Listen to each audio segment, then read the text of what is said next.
I'm a writer in LA, sometimes pronounced waiter. So I work in story development in film and TV, which means I get into these heated debates with other writers about things like, how should we portray the modern American woman? One time, I went back and forth with this writer, a man, who thought he knew more about being a woman than I did. Yeah. So finally I said, oh my gosh, quit mansplaining the modern American woman to me. And he said, oh, Stacy, I am not mansplaining the modern American woman. Mansplaining is when somebody tries to explain a point of view that they know nothing about. So then I did what any modern American woman would do. I shot him. I'm also a mom. My kids are in their 20s, but long before they were born, I tried and tried and tried to get pregnant, but I couldn't. So after years of disappointment, my husband and I finally just gave up. We sold our house at the beach and moved to Park City, Utah to ski. Yeah, clearly we weren't smart enough to know that you just need to buy a lift ticket to do that, not a house. And within a year, I got pregnant.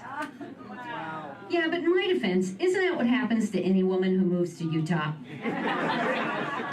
Within 10 minutes, I had 2 sons 3 years apart. That's some fancy Mormon math right there.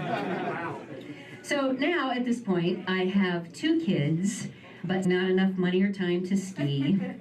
But I'm still in Utah, but I'm not Mormon. Oh, and by the way, I got a divorce, lost everything, except the kids. And spoiler alert, they are not wage earners. By now the comedy just writes itself. But I'm too tired to get on a stage and talk about it. Sleep went out over midnight shows. Juicy Juice replaced Grey Goose. Although I did learn early on, they are good mixed. So eventually, they got a little older and I needed something to do, so I became a lobbyist for Planned Parenthood in Utah. Yeah, I did it because I discovered that they would only teach abstinence for sex education in public schools. Yeah, and I thought, oh gosh, no, not on my watch. There is no way my kids are going to grow up thinking that the missionary position involves a bicycle and a doorbell.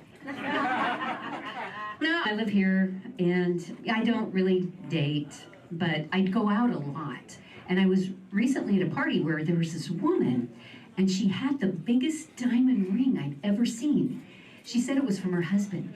And I said, oh, how nice. Is he here tonight? And she says, yes, he's right here. I had him pressed into a diamond, 2+ carats. Isn't he gorgeous?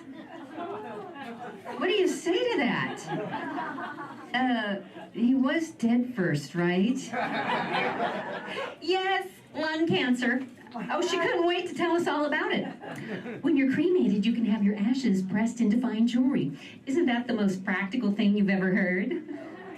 No. It's the weirdest thing I've ever heard. But it's true. I looked it up.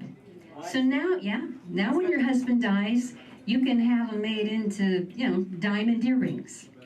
And then for the first time in your marriage, you can say, my husband is a real stud. And he hasn't been this hard since 1992. All right, that's it for me. I'm Stacy.